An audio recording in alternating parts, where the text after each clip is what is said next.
Welcome to the D&D Fitness Radio podcast, brought to you by your hosts, Don Saladino from New York City and Derek Hansen from Vancouver, Canada.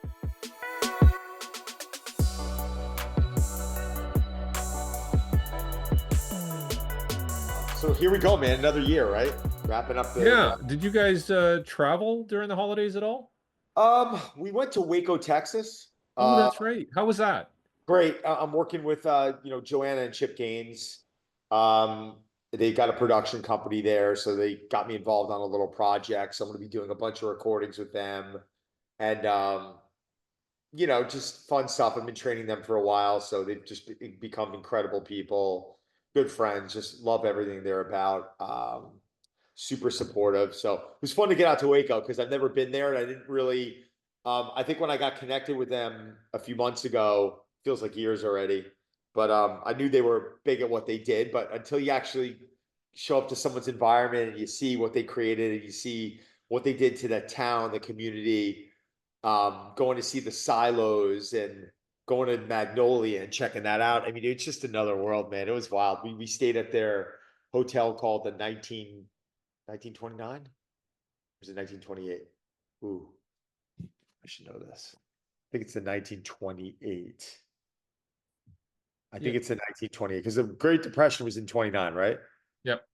All right. So I think it was the year. Yeah, it was the year, but it had to be before the Depression. Yeah, Hotel 19. I'm just looking up quick 1920. Hotel 1928. It's 1928. And that's how you remember it's the year before the Depression. So yeah, we had to fly into Dallas. Mel actually never goes on work trips with me, and she definitely wanted to come check this out. So we landed in Dallas and we drove, almost 2 hours to Waco, and then checked in and just, got to work with their team and meet their friends and their staff, and did like a recording with them for almost 3 hours. It was wild. So yeah, it's fun. It's going to be an interesting year. So I got that I'm working on, and I told you we're working on that book. We signed that book deal with Countryman Press, which we just pretty much finalized everything with the contract. So that's a done deal. So I was just on the phone with Charles Thorpe, who's my ghostwriter, and we were kind of reviewing that. So that's interesting. Have you written a book?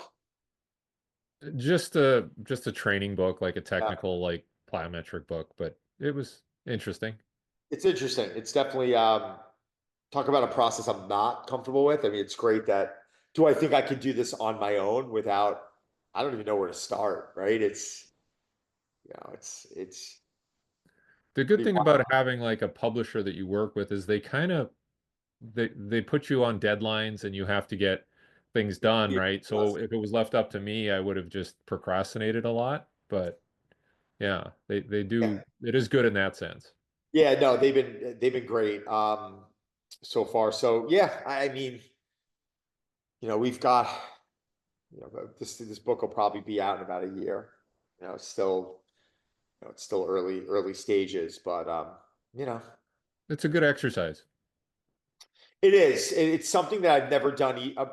I did once with Garden of Life, and we put it together, and I had a ghostwriter, and by the time the book was done and I was going through the transcript, I was like, oh my God, this is terrible. Like, I can't, like, this doesn't sound like me.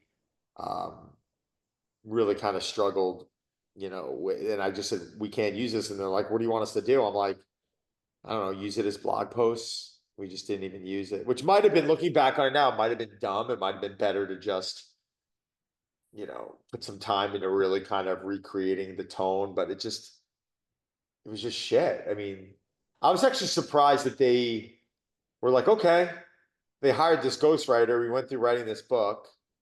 And, when I started going through with it, I was like, yeah, this isn't good. And I think rather than, I'm looking back on it now, I'm kind of surprised. We're like, well, let's kind of curate this to sound more like you, or let's get your message across more. And it just wasn't really that. I think they just discontinued it. It's funny how, like, as time goes on, you just start looking at things differently, right? It's as you age, rather than looking at something at the time where you're like, oh, this is terrible. Now you're like, oh, well, was that salvageable? Was it that terrible? Right? I don't know. Well, I think in the moment you always want to make it perfect, right? So it's very easy to overanalyze and be a little insecure about it. But like you said, as you get older, you have a little more perspective and you're like, well, that wasn't that bad. Like at least I took a shot, and maybe that's what it is. Maybe you have to go through that process of, failing a bit, stumbling a bit, and then you grow from it. And I don't know. I always look back at stuff I've done before. I'm like, oh, that was pretty good. Wow. Yeah. So, Yeah. Or you look back on things and you cringe, yeah. right? I've always struggled to kind of go back and watch things I've been filmed for, I mean like professional things like Golf Channel or Revolution Golf, or the companies I worked for a long time. Going back to 2010, 2011, can I watch Golf Over 50 that I shot with that stuff? You start getting a little like not cringy. You can just see where all the mistakes are. I mean, even But now. your actor clients, like I've thought the same thing, and I've thought, well, would I ask the actor that I work with, like his first movie was a Pee Wee Herman movie. He was in a Who's Pee Wee Yeah, okay, okay. Big Top Pee Wee, right? And he was good friends with Paul Rubens. And and I thought, well, maybe he'll feel a little embarrassed about being in that movie, but he was very kind of reflective, and he had a lot of good things to say about that experience. So it's very interesting. I think you just have to kind of put yourself in like, hey, at that time, that was their first movie, so that was a big deal. Yeah, yeah, yeah. It is. I never really thought of that. What do the actors think about their performances now? I think that's interesting. Where, do they ever go back and look and say, not about like the role that they chose, right? Or the movie, like, oh, I'm embarrassed I even did that movie. More like, well, how do you feel about your acting performance? Do a lot of them evolve so much to where they're like, no, I would have approached that differently, or I would have gotten into character differently? Like, you have to imagine the answer is yes, and you have to imagine, they would. God, that'd be an interesting question. I want to Yeah. get. I want to get. We should get you. We should get. Can we get an actor on right now? You have, you have one Uh, you could talk to? Just yeah, I say, think so. how do you look when you watch your old stuff? Like, do you go, that was pretty good? Do you Yeah, go hold something? on. Call one of my good buddies. Calling Drew Powell. Yeah. Do they see it as an evolution? Not picking up.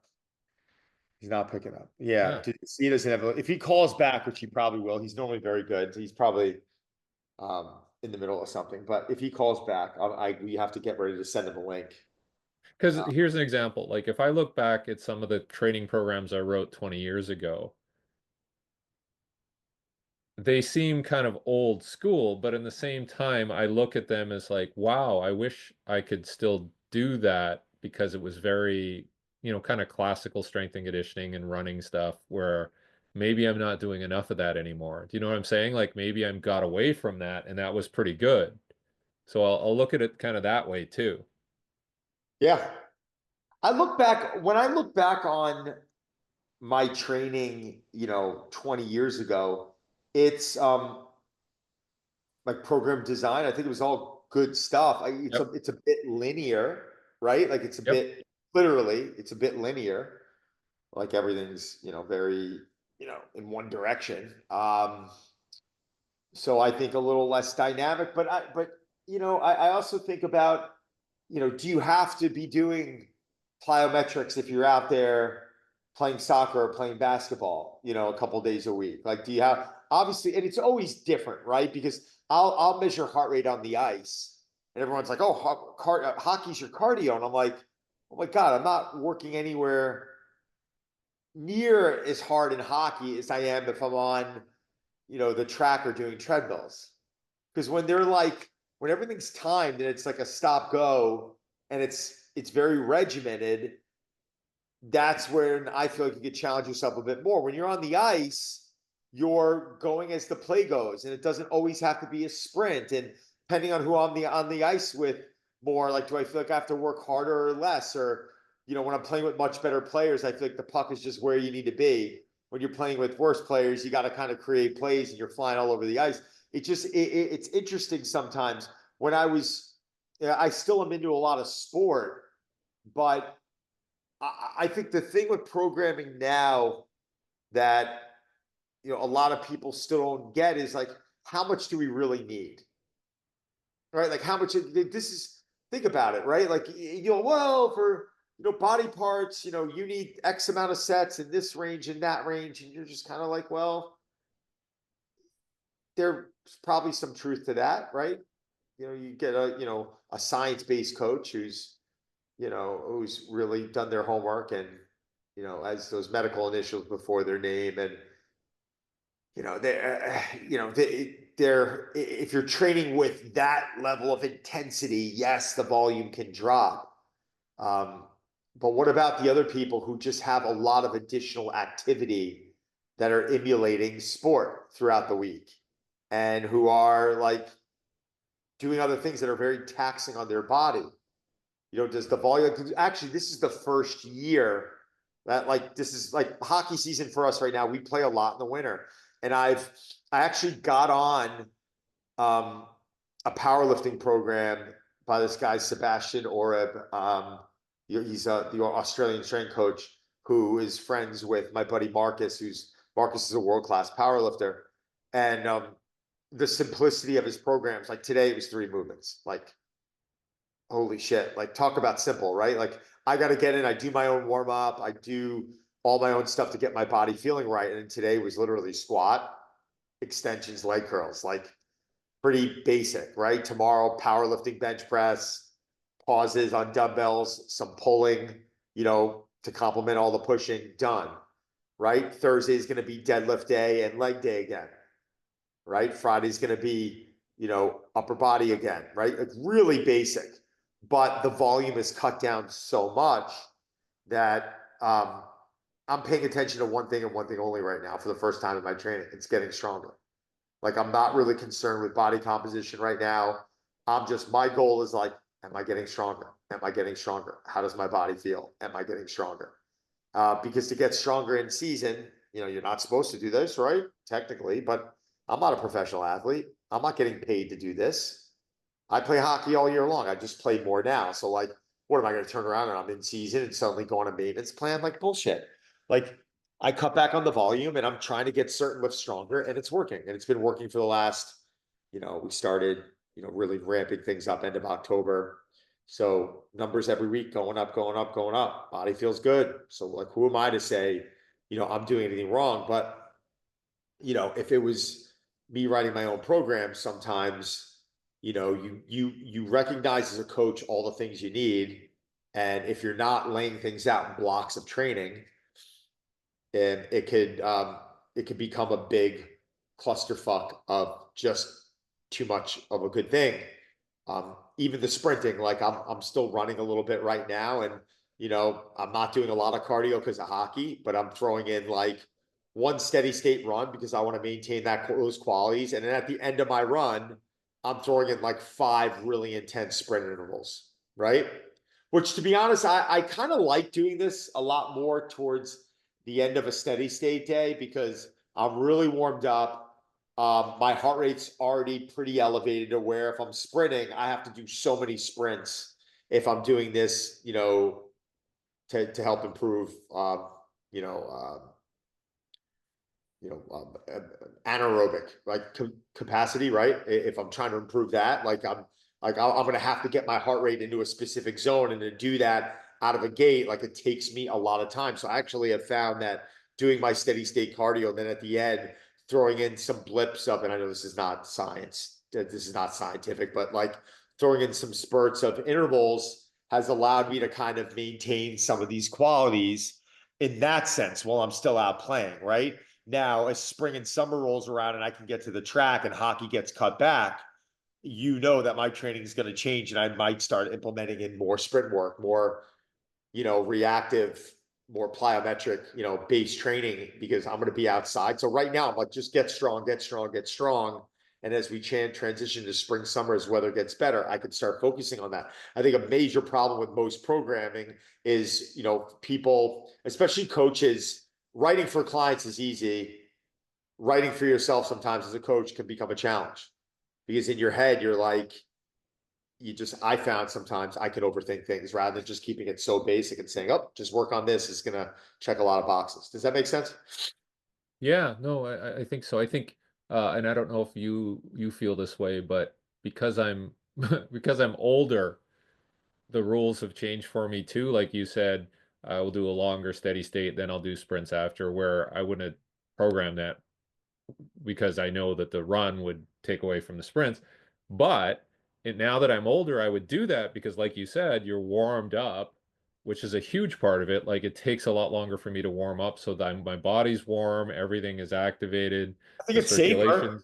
I think it's Yeah. safer. I think it's because normally, like a lot of, and you And I might, can't run too fast at the end, right? right, right. I mean, and I understand that. Is it an all out, like, is it 100% burst? Like the answer is no. Is that the goal? Right now, it's not the goal. It's just the goal of me throwing those treadmills in is to create some speed, to create some force, to Yeah. be reactive off the belt, to try and be, as you always say, bouncy off the belt and almost like running like you're on pogos, right? And kind of feeling that leg kick a bit and producing some speed to where I feel like, all right, is it a 100% max effort? No, but we don't do max efforts as much anymore on lifting, right? We're always doing kind of sub max reps in reserve. So, do we need to always do that in sprinting? That's a question for you. No, absolutely not. But definitely as we get older, absolutely not. Um, and I was thinking about this, and I'm going to write an article on this about like exposure to high intensity versus low intensity. And I remember Charlie Francis talking about when he worked with some older football players, NFL players, that he would, as they got older, like older would be into their 30s, he would kind of expand their low intensity volume of work because they just couldn't handle the exposure to high intensity, the volume of high intensity more, because obviously there's risk, but they just couldn't basically handle it.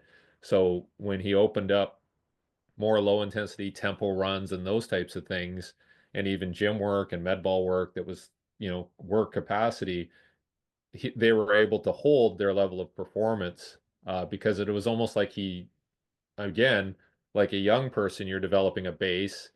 And then once you have the base, once you're mature, you can, keep pushing the peak up. But I think as you get older, you have to reestablish the base almost as like a safety valve to some degree.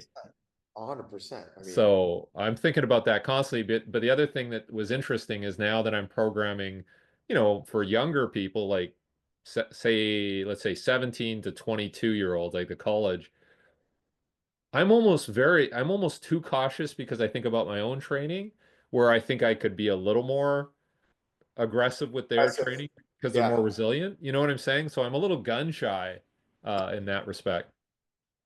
Yeah. So Listen, proof's in the pudding at the end of the day, right?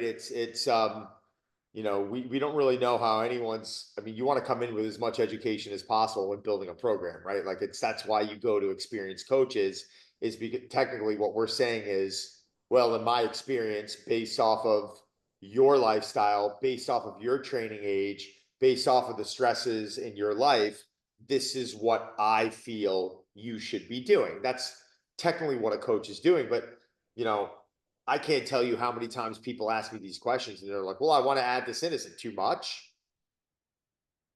Now I could turn around and just be an asshole and say, well, yeah, because it's not what I wanted, right? Which a lot of coaches do, like stick with the program.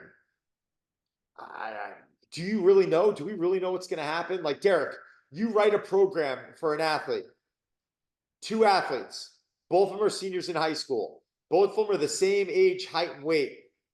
And suddenly off your program, one of the athletes start adding in an additional 5 sprints a workout in at the end, right? Of a workout. Like too much, too little, overreaching. Do we really know? The answer is we don't really know.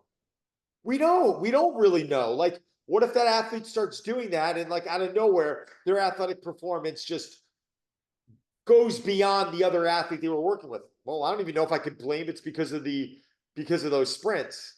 Could be because of anything. Who knows how they're sleeping, eating, etc. But do we really know when we start, tampering with these numbers if it's, if it's too much or too little. I think the proof's in the pudding. If you're on a program and, you're getting stronger, and your energy feels great, and your performance is improving, then is that a good enough um, way to measure? And I feel like the answer is yes, especially if they're enjoying it, right? It's such there's such a feel to it. Like it's like an educated guess and you're in the ballpark, and then there's this leeway, like you're saying, kind of like let's go a little less, let's go a little more. And I Yeah. think now that I'm older, I'm less apt to write a program, stick to the program, and walk away. I'm more apt to come up with general volumes if I know, like, okay, this is what we did last day, so this is what we're gonna, or last week, so this is what we're gonna do this week. But and it's almost like I've gravitated to what like the Charlie Francis approach was, which was I kind of know where I am in the training program, so I know that I can give you this much. But if it looks like you aren't handling it, then I'll pull it back. If it looks like you're doing well, then I'll give you more. Like it's a very, you know what I'm saying? Like it's like a feel thing that you get more confident with as you age. Right. But that's got to come through experience, right? And that's got to come through Trial and error. Yeah. continuously working on your practice. And I mean like your training practice. Like if you're training others, that's something that you still, every client you work with, it's an experience. It's a new, I almost feel like every client I've ever worked with, it's a new puzzle, a different puzzle. Like Mhm. it's never the same. Oh, we're giving you the same boring puzzle of New York City. Like put it together. It's the same one by the same company. It's identical. It's never identical. Like when you go out and you buy a puzzle, right? It's all different. Even if it's like you're trying to make it out to look like the same, you know, city, Manhattan, New York City, right? You still, if you're buying it from different companies, the pieces are going to be different. They're going to be different sizes, right? It's the same analogy with the people that we've worked with. It's no different. You can turn around and try and get as much evidence as you can, as much science as you can, pointing you in a direction that's like, oh wow, research is saying this, but like now that's where the evidence is steering you to. Like now it's trial and error. Now it's like, all right, let's go. Like put it to work. Like, is this going to work? And the answer isn't always yes. And that's why we've seen, I mean, think about it, in your career, you've been doing this. How many years have you been doing this now? I mean, I know I'm going on Oh 20, shit. Since 26. like I've been coaching since the late 80s. So it's Yes, like, that's longer than me. So you're over 30. You're close to holy shit. You're that's over 30 years for you. I'm creeping in on 30. I got a few more years, but how much stuff have we seen that's, how much new evidence coming out now that's contradicting things that came out years ago that everyone's like, oh, you have to do this. And, I still think, experience, there's something to be said about that. It's I like the puzzle analogy because, like, I don't know if you do it this way, but when I work a jigsaw puzzle, I find the edges and I work towards the middle. Whereas training, I think I do the opposite. I start in the middle and I work to the edges. Um, that's wild. isn't That's it wild. weird? Like, Yeah. I mean, I like the puzzle analogy because I've seen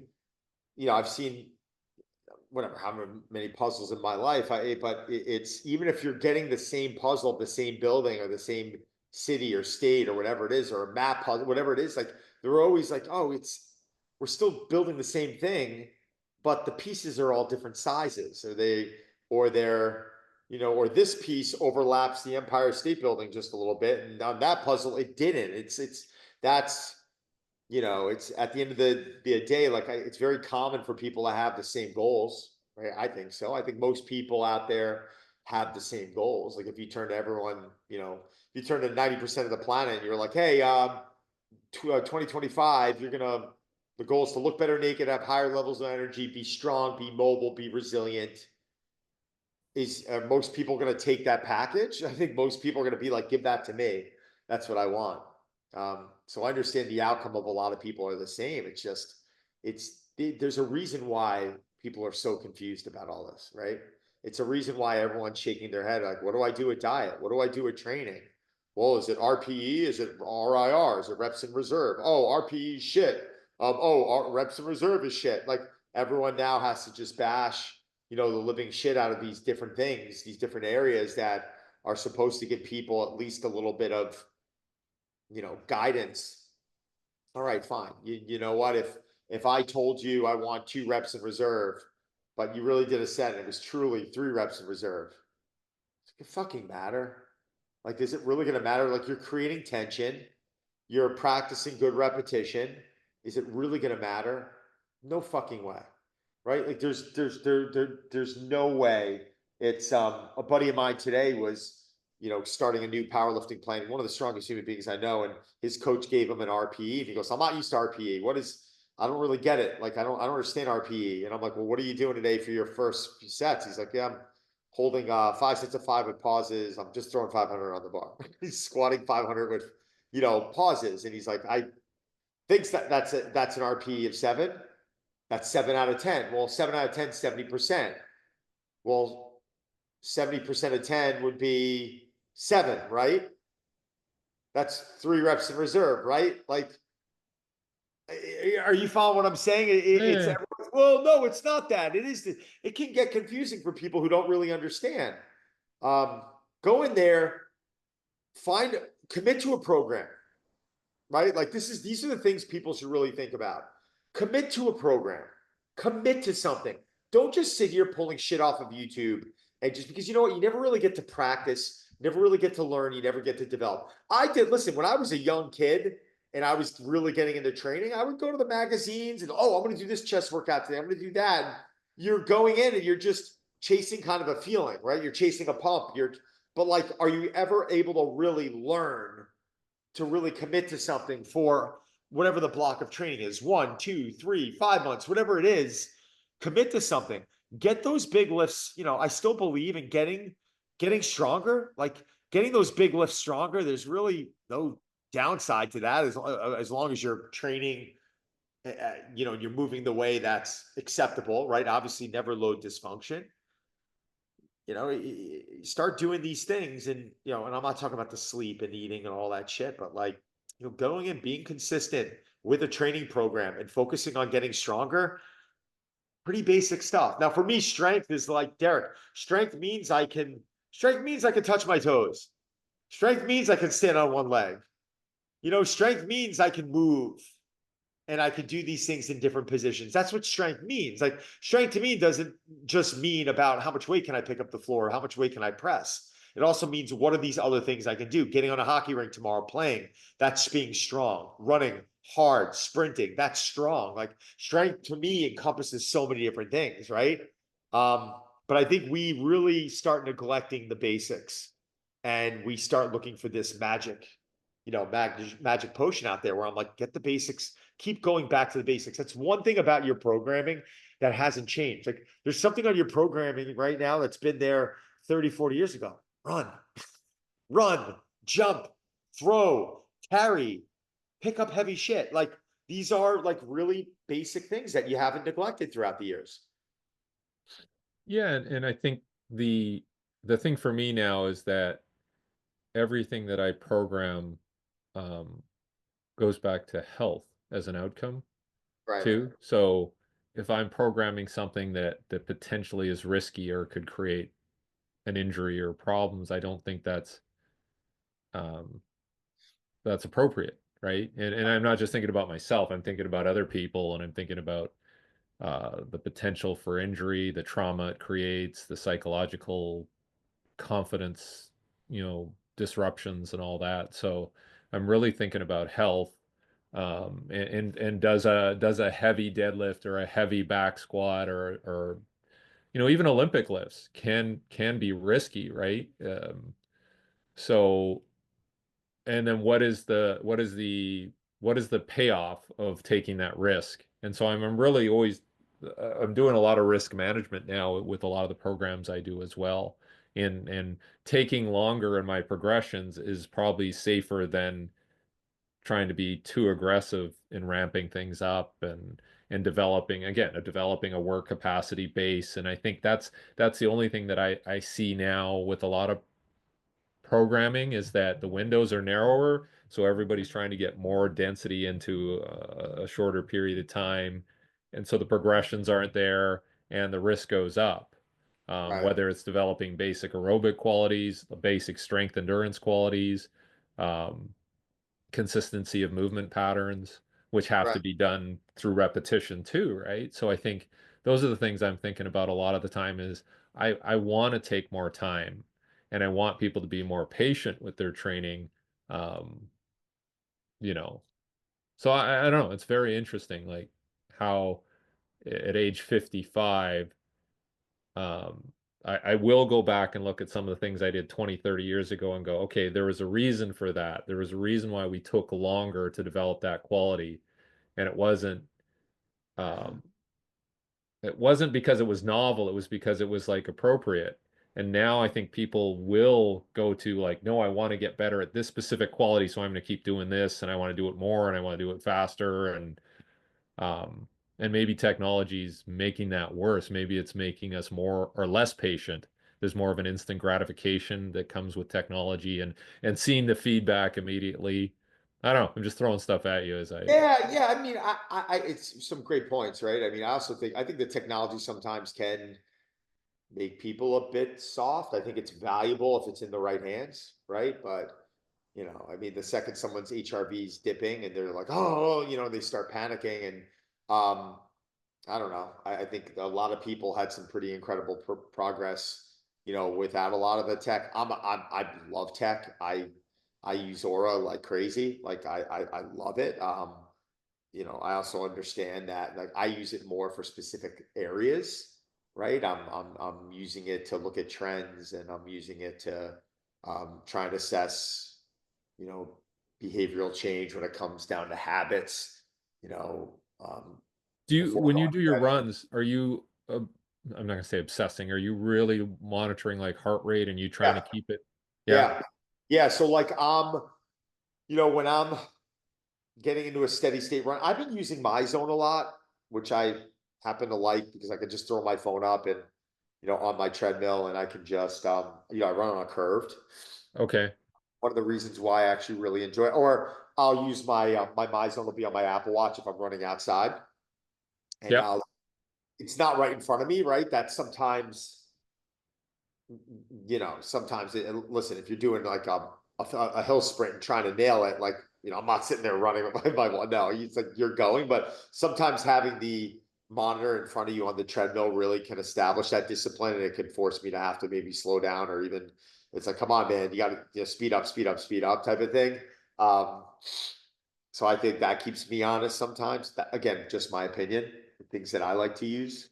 But yeah, I like monitoring. Sometimes I also, don't even want to look at it, and I'm like, today's more of a day where I'm just gonna go and I'm gonna run, and I'm gonna record, but I'm just gonna see where it kind of takes me and push at the rate that I want to push at, and sometimes it forces me to really give an even better effort. I'm not obsessing over it, or um, I could focus a little bit differently. So I find pros and cons to both. But I like having the data and just recording it and analyzing and looking, well, today was a high intensity day. How much was I able to get into the red for? Or, after a hockey game, assessing, oh, well, where was I, what zones was I in for the amount of time I was playing? Am I using anything with that information? The answer is no. Like, I don't really, unless I was going to start really like decreasing volume on different things. Can I make good decisions with the cardio that I'm assigning to myself? Sure.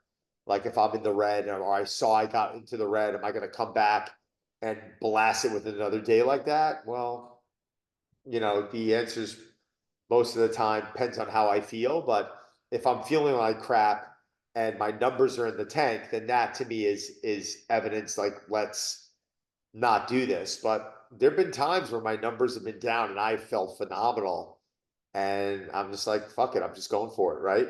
So, I don't know. I think it's how you treat the data. If you obsess over it too much, I think it can help, and could also work against you if you don't know, how to use it. It's like body fat, right? It's like people going for DEXA scans. Like I've been getting body fat done for, you know, 30 years, back to the skin. I still have my old school look. I still have I have two of these, two old Lang skin fold calipers. Remember? Calipers. Oh, man, like these are like, talk about old school here. These were, I actually sent these out. These are like almost collector's items now. They're like, I sent these things out to get recalibrated. And They would create anxiety in certain people when they saw them. yeah, yeah. I mean, now people are like, oh, I'm going to go for a Dex every month or every 3 months. And I'm like, why? Like, holy shit. Like, just you better be a pretty mentally tough person because it's not always going to be this climb. The graph's not always going to do this. It just doesn't happen that way. What do you think? Because I always hear about in every industry, everybody's talking about the impact of artificial intelligence. And so I was talking to some people who are in the film industry, and they were talking about script writing, even the idea that AI may create actors or likenesses of actors, and the actors won't even have to be there. But if you think about programming, evaluating exercise, and I've seen some stuff, biomechanical stuff, software using AI. But for programming, what do you think about somebody taking your results from your Aura Ring or taking other metrics and saying like, well, this is your training program? Do you think there's anything to that? Or do you, I mean, we go back to what we talked about where it was like feel and individualization using your experience. Do you think AI will make its way into the fitness realm and the performance Yeah, realm? I think it'll eventually probably nail it. I think it'll eventually probably nail it. Are you and I out of the business by then? Who knows? It's like, at what point do they perfect it? At what point does this become like Total Recall? You're right, where it's just, you're wearing your monitor and you're getting in front of a screen and all you need is your equipment, and suddenly it's like, okay, based off of your X, Y, and Z, you've got to do this week, 10 reps at 225 pounds. Your second set, we're going to back off to 8. Is it going to literally get that specific where it could start giving you that information and maybe continue to take, this data during the workout and then adjust according to like, oh, nope, you're tapped out. You fell off 3 reps there. Let's move on. And suddenly does it? Yeah, I think they're going to get there one day. I really do. Well, you're someone who gets blood work done fairly regularly. Like how much do you think that'll be something where you get your blood work? It's like, okay, this is how you precisely adjust your nutrition. This is how you precisely like, do you obsess about that? Um, I Can don't you know. impact those results Yeah, significantly? I'm looking at data and I'm like, all right, well, what do I need more or less of? Right? Like, is there something, is my vitamin D low? Sure, we're gonna try like basic stuff like that, but I'm not Mhm, like looking mhm. at my diet and they're like, oh, well, you need to be eating, these. I did all that testing, 100 years ago, all that Alcat testing where it said, well, you need this shade or this type of colors or this and that, and it did nothing for me. So uh, Okay. I don't know. Does it get to a point where we're going to be that sensitive to all the data that we're is it going to allow you to be that much more successful? I bet I don't know. Do I think we're going to get to the point where the tech and the wearables are going to be able to turn to someone and say, all right, this is what your workout needs to be today, follow it, and it's going to get them to a good place? The answer is yes. Do I think we're anywhere close to where that data is going to be able to get someone world class? The answer is no. I do not. I do not think it's going to be like, oh, well, the data is going to get you, bring you to this level of like world class. I don't. I think we're a long way away from that. But I think we're pretty close to everything else that we're talking about. Yeah, I mean, those are some of the things I've been thinking about. The other thing that I want to ask you, and I know we were talking about getting somebody on to talk about this, but I see more like I'll get stuff sent to me, research notifications, newsletters, and the amount of stuff I'm seeing on things like the Ozempic type drugs, Yeah. semaglutide or whatever, is overwhelming. It's almost like everybody's looking at this now because it's so prevalent. And I don't know if it's the same in Canada, but the amount of prescribing, the amount of analysis being done on these types of drugs, and the impact on things beyond addictions beyond food Right. is pretty interesting. What have you been hearing? But maybe the things that I hear more about is like bone density. Like, what's this going to do to overall, like, muscle for me is, it's like an investment, right? It's, you put your money into the stock market, into a specific stock that's ripping, meaning we're putting on muscle. And then suddenly you just start pulling money out of that when it's doing exceptional. Like, do we want to, take money out now, or is this something that we got to leave and keep building? Do you want to keep building that empire? Muscle is like your empire. I'm never a believer that we should ever, like, destroy our muscle. Like, you build muscle, that's your foundation. Like, don't touch it. Like, if you're trying to do a cut, I get it, but what's the goal of cutting? The goal in cutting is to not burn muscle. Like, you want to try, like, if you have a wish in cutting, when someone has to get ready for a role and they're like, I want to lose weight, you're like, great. I need to get leaner. Okay, great. I want to drop my body fat to single digit. Great. I do not want to burn muscle. Right? Like, would you agree? If you can burn fat and maintain muscle, that to me is the goal. If you can burn fat and put on muscle, that's the holy grail.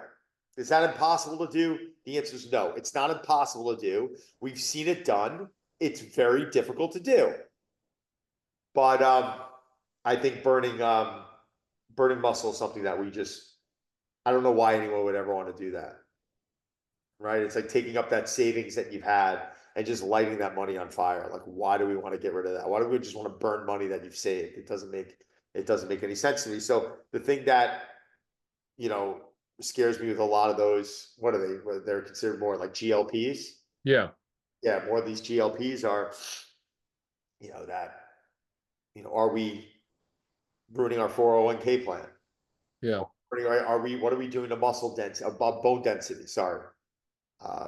So I mean, if you're morbidly obese and you're someone who, I've worked with plenty of people who are 5'6", and we all know that, everyone knows that, well, listening here at least, that I've worked with, someone who's close to 900 pounds. Like, if that's something that, yeah, at a point where it's life threatening, like, of course, get on it. Like, like, it's life threatening. Like that, but the house mom who wants to drop 20 getting on it, I'm like, come on, like, give me a break. Like, losing 20 pounds is not a hard thing to do.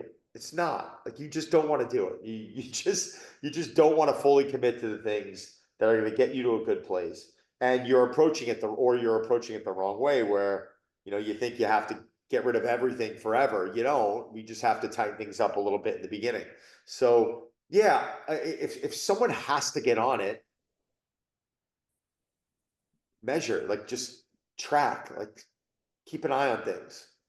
Make sure that we're not, you got to resistance train, right? You got to eat enough protein. Like, there's just certain things that I feel like most people, when they get on these GLPs, they just stop. Well, I'm just going to stop eating. And Mm-hmm. is that good for us? No, it's not good for us. Like, I never understood the whole not eating thing. It's fasting. It's starving ourselves. Like, when I think of nutrition, when I think of food, nutrition is fuel. It's like, we can put bad gas or good gasoline in the car. Like, what do we want to do? Like, we want to put good fuel. When you eat your berries and your vegetables and your good protein, carbs, and fats, and they're high in fiber, and all these foods that you're consuming are nutrient dense and powerful. Well, if that's powerful, we'll probably have a better chance in being powerful, because we're consuming powerful things that are going to help detoxify our body and allow our body to be resilient. I really think it's that simple. Now, is it like that 100% of the time? The answer is no. Someone's diagnosed with cancer, I'm not going to say, well, just get on a really good, powerful diet. No, of course, I'm not talking about that. I'm talking about for like an average, like, healthy individual who's not, fighting disease. Food is medicine. So yeah, I do believe the GLPs, there's a place, but I think it's like everything else, it's going to be massively abused by people who don't need it. And yeah, I think the proof's in the pudding. I think we're going to see over the next decade, what's really happening. So what do you got coming up in 2025? You talked about a book. Got a book. Yep. Other Got a book projects? that I'm excited about. Yeah, a bunch of travel. I'm going to. I got to go to Mexico later in January. I'm going to Dubai early February. Uh, bunch of work trips coming up, some speaking, but really more, you know, just more work. I've canceled some of my partnerships this year because we kind of found our lane and we just want to work on our business and not throw so many balls in the air and really focus on the things that matter. How about you? Yeah, I have to go to the American Physiotherapist Association conference in Houston in February, and I think that's the first place where I'm going to speak where they don't cover anything, where you got to pay your own way. Like, Really? but it'll be a good So exposure. weird. It's so weird. I can't stand that. It's like, come on, man. Like, take care of your speakers. I'm not saying pay. Like, just did they pay for your flight and put you up or no? No, nothing, nothing. What are they just like? This is great marketing for you. Is that what they said? I guess I don't know. There's going to be like 10,000 physical therapists there, so it's like, yeah, you'll get exposure. I'm like, okay, whatever. I got roped into it, but Well, I'd just make a mental note, like if it pays dividends and you end up getting some great relationships out of it, awesome. But yeah. 9 out of 10 times I do that stuff, it was normally like a complete waste of time.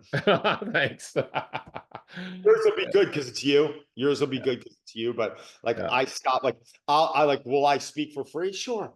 Like it's got to be a good friend Yep. who's asking me a favor, or like you ask me to get on a plane tomorrow. Like, sure, what do you need me to do, brother? Like we're family. Like I'd love to help, but then I'll be out there and I'll enjoy it. But a lot of the phone calls that I receive from people wanting me to come out and dedicate my time, and they're the ones making money on the back end. It's just like you just don't feel right about it after a while. Yeah. And then I'm planning to go to Munich in May, so do something. Oh, nice. So Interesting. What are you doing there? it's just I have some connection there that owns a facility and a clinic, and I have a guy that works with one of the local soccer teams, so they think they'll be able to get a whole bunch of people out if I Love it. teach, maybe do 2 weekends, bookend it. Love it. So When are you back out in New York? Any idea? I want to get out there because I was talking to a few people, but I'll let you know. But hopefully, I'd like to go when the weather's nicer too. Because every time I've been seeing you has been like November the last couple of years. So Yeah, let me know, of course. I'll be off the grid for the next few days. But then we'll jump back on for the new year and we'll start doing some good stuff. All right.